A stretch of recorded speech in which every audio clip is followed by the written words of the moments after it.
1 பேதுரு 5வது அதிகாரம்.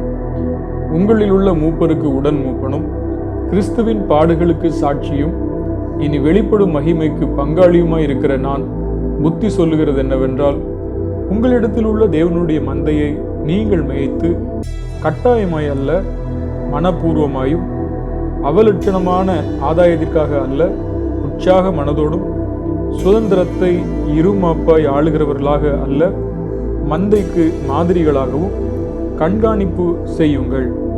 அப்படி செய்தால் பிரதான மேய்ப்பர் வெளிப்படும் போது மகிமையுள்ள வாடாத கிரீடத்தை பெறுவீர்கள். அந்தபடி இளைஞரே, மூப்பருக்கு கீழ்ப்படியுங்கள். நீங்கள் எல்லாரும் ஒருவருக்கொருவர் கீழ்ப்படிந்து மன தாழ்மையை அணிந்து கொள்ளுங்கள். பெருமையுள்ளவர்களுக்கு தேவன் எதிர்த்து நிற்கிறார், தாழ்மையுள்ளவர்களுக்கோ கிருபை அளிக்கிறார். ஆதலால் ஏற்ற காலத்திலே தேவன் உங்களை உயர்த்தும்படிக்கு அவருடைய பலத்த கைக்குள் அடங்கியிருங்கள். அவர் உங்களை விசாரிக்கிறவரானபடியால் உங்கள் கவலைகளையெல்லாம் அவர் மேல் வைத்து விடுங்கள். தெளிந்த புத்தியுள்ளவர்களாயிருங்கள், விழித்திருங்கள். ஏனெனில் உங்கள் எதிராளியாகிய பிசாசானவன் கர்ச்சிக்கிற சிங்கம் போல் எவனை விழுங்கலாமோ என்று வகை தேடி சுற்றித் திரிகிறான். விசுவாசத்தில் உறுதியாயிருந்து அவனுக்கு எதிர்த்து நில்லுங்கள்.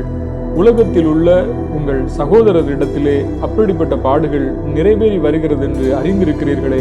கிறிஸ்து இயேசுவுக்குள் நம்மை தமது நித்திய மகிமைக்கு அழைத்தவராகிய சகல கிருபையும் பொருந்திய தேவன் தாமே கொஞ்ச காலம் பாடனுபவிக்கிற உங்களை சீர்படுத்தி ஸ்திரப்படுத்தி பலப்படுத்தி நிலைநிறுத்துவாராக. அவருக்கே மகிமையும் வல்லமையும் சதா காலங்களிலும் உண்டாயிருப்பதாக. ஆமேன். உங்களுக்கு புத்தி சொல்லும்படிக்கும் நீங்கள் நிலை கொண்டு நிற்கிற கிருபை தேவனுடைய செம்மையான கிருபைதான் என்று சாட்சியிடும்படிக்கும் நான் சுருக்கமாய் உங்களுக்கு எழுதி எனக்கு தோன்றுகிறபடி உண்மையுள்ள சகோதரனாகிய சில்வானுவின் கையிலே கொடுத்து அனுப்பியிருக்கிறேன். உங்களுடனே கூட தெரிந்து கொள்ளப்பட்டிருக்கிற பாபிலோனில் உள்ள சபையும் என் குமாரனாகிய மாட்கும் உங்களுக்கு வாழ்த்துதல் சொல்லுகிறார்கள். ஒருவரை ஒருவர் அன்பின் முத்தத்தோடு வாழ்த்துதல் செய்யுங்கள்.